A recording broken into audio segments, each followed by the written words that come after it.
Vamos em frente.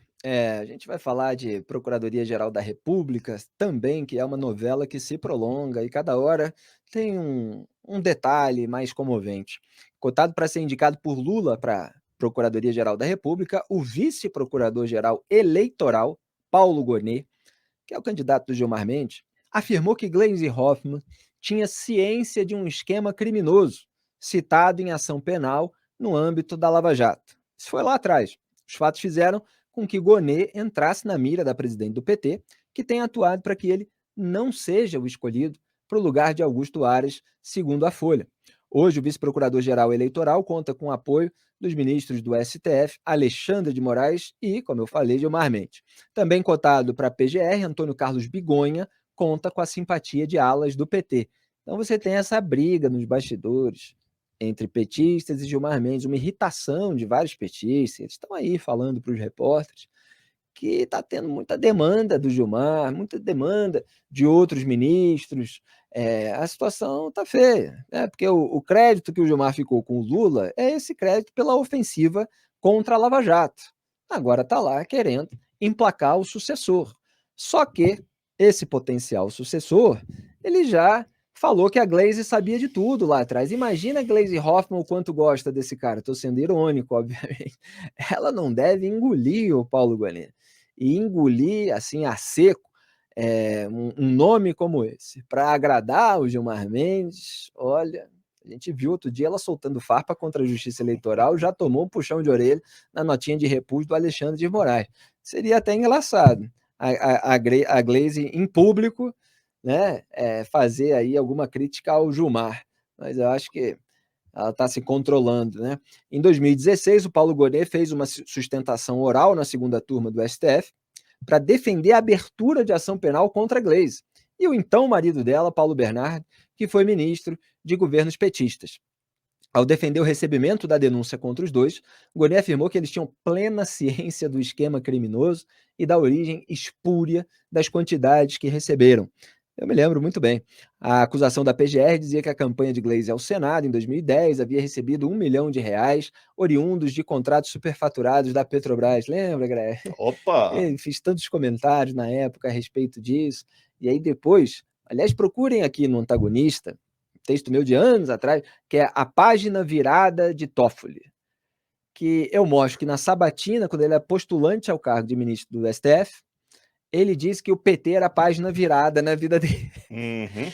E uma vez questionado, até em entrevista lá para a TV, já naqueles tempos, sabe, Greg?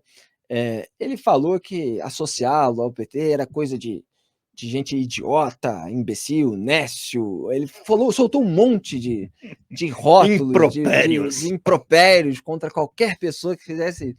E aí eu fiz uma lista dos votos e decisões do Toffoli no STF para aliviar a barra de petistas, como nos casos da Gleisi Hoffmann e do Paulo Bernardo, que tiveram ali provas anuladas, esses métodos aí que a gente está vendo até hoje, né? Como ele tem feito o Toffoli em relação às provas do acordo de leniência da Petrobras. E o colegiado decidiu, por unanimidade, torná-los, a Gleisi e o Paulo Bernardo, réus. Porém, em 2018, os dois acabaram absolvidos pela mesma turma do Supremo.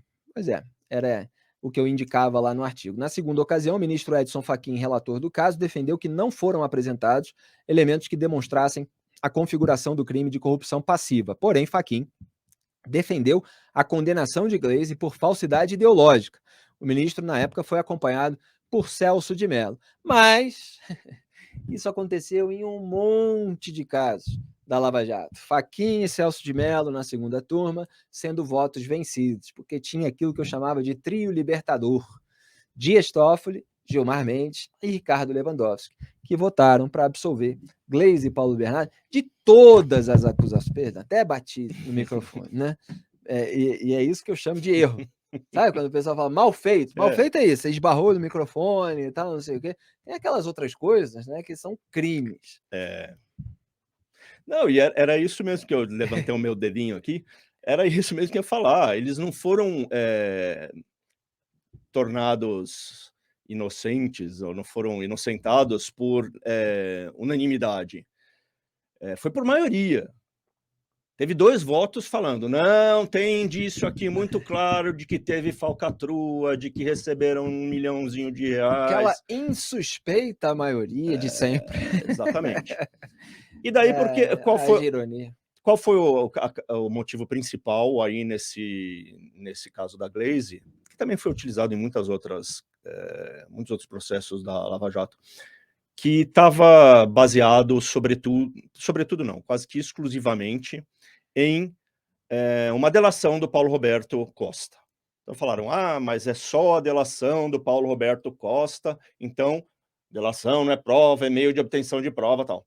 Acontece que não tinha só o lero-lero do Paulo Roberto Não tinha, Costa. e o Fachin apontava isso em É, vários casos. Eles falavam: "Não, só tem a palavra do delator". O Fachin não tem só a palavra do não delator, tem. tem elementos de corroboração. Mas se eles querem dizer que Que não tem tem, e decidir que não tem, né, eles então dizem, não existe. decidem e pronto, e emplacam a narrativa, e os porta-vozes do sistema no mercado da comunicação repetem que não tinha, métodos absurdos e tal. Ninguém viu lá o processo, Tinha ninguém analisou anotação o na voto que foi. agenda do Paulo Roberto Costa, escrito lá: Paulo Bernardo, R$ 1 milhão. Anotação. Daí depois tinha a planilha do cara que fazia os pagamentos, indicando, que aquilo, mas não, foi só a palavra. E daí o Toffoli, a argumentação do Toffoli nesse caso, era essa mesmo: "Não, mas espera aí, se é o cara que está dizendo, teria que vir de outra fonte a corroboração. Não pode ser um papel que ele mesmo tinha". Não, espera aí, não é assim, não é assim.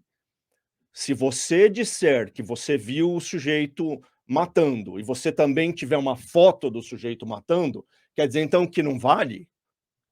São dois tipos diferentes de prova, né, que corroboram o mesmo fato.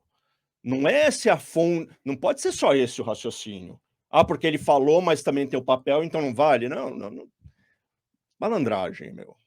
E Paulo Bernardo ainda foi acusado, no caso envolvendo, era os empréstimos consignados.